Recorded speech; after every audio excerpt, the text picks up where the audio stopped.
एक गांव था जो बाहर से बहुत अमीर और चमचमाता हुआ दिखता था। वहां के लोगों के पास बड़े बड़े महल थे, सोने की गाड़ियां थीं, लेकिन किसी के चेहरे पर कोई खुशी या हंसी नहीं थी। और इस अमीरी का राज गांव के बाहर एक घने जंगल में छुपा था। जंगल के बीचों बीच एक पुराने पेड़ के साथ एक काला शीशा खड़ा था। कहते हैं जो भी रात के ठीक 3 बजे उस शीशे के सामने जाकर अपनी कोई परेशानी उस शीशे को दे देता, शीशा उसके बदले उसे करोड़ों की दौलत देता था। इसी दौलत के लिए किसी ने अपनी नींद का सौदा कर लिया, किसी ने अपनी खुशी बेच दी और किसी ने अपना डर शीशे को दे दिया। इसीलिए लोगों के पास पैसा तो बहुत आ गया था, लेकिन वो अंदर से पत्थर के बन चुके थे। इसी गांव में थुंग थुंग रहता था, अपनी बीवी और 1 साल के बच्चे के साथ। थुंग थुंग के पास एक फूटी कौड़ी नहीं थी। कभी कभी तो कई दिनों तक भूखा ही सो जाता और गांव वाले अक्सर उसके पास आते और बिना किसी भाव के कहते, अरे थुंग थुंग, तू क्यों इतनी तकलीफ सह रहा है? जाकर अपनी कोई भावना उस शीशे को दे दे और हमारी तरह अमीर बन जा। लेकिन थुंग थुंग हमेशा कहता,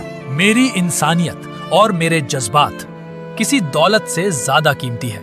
पर कहते हैं ना, गरीबी इंसान को कुछ भी करने पर मजबूर कर देती है। एक दिन थुंग थुंग जब काम से घर लौटा तो उसने देखा उसकी बीवी भूख से हार कर मिट्टी खा रही थी। ये देखते ही थुंग थुंग टूट गया और खुद से ही पूछने लगा, क्या फायदा ऐसी इंसानियत का जब अपना ही परिवार भूखा मर रहा हो। और वो रात के अंधेरे में उस काले शीशे के पास पहुंच ही गया। शीशे के अंदर से एक खौफनाक लाल रोशनी जगमगा रही थी।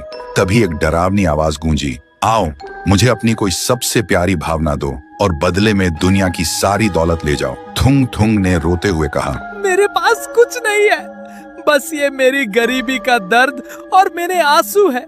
यही ले लो और मुझे एक वक्त की रोटी दे दो। जैसे ही थुंग थुंग के आंसू जमीन पर गिरे, अचानक एक जोरदार धमाका हुआ। शीशा अपने आप टूटकर बिखर गया, लेकिन शीशे से कोई दौलत नहीं निकली, बल्कि काले धुएं का एक भयानक बवंडर बाहर निकला। वो कोई और नहीं, रायस्टार की खूंखार और भूखी आत्मा थी, जो सालों से उस शीशे में कैद थी और किसी ऐसे इंसान का इंतजार कर रही थी जिसके अंदर सबसे ज्यादा दर्द हो। तभी रायस्टार की आत्मा हवा में घूमी और सीधा थुंग थुंग के शरीर के अंदर घुस गई। लेकिन जैसे ही वह थुंग थुंग के शरीर में घुसी, थुंग थुंग का शरीर सुनहरा हो गया। अगली सुबह गांव में हाहाकार मच गया। थुंग थुंग एक विशाल रूप ले चुका था और एक ही झटके में उन सारे पत्थर दिल अमीरों के घरों को राख में मिला रहा था।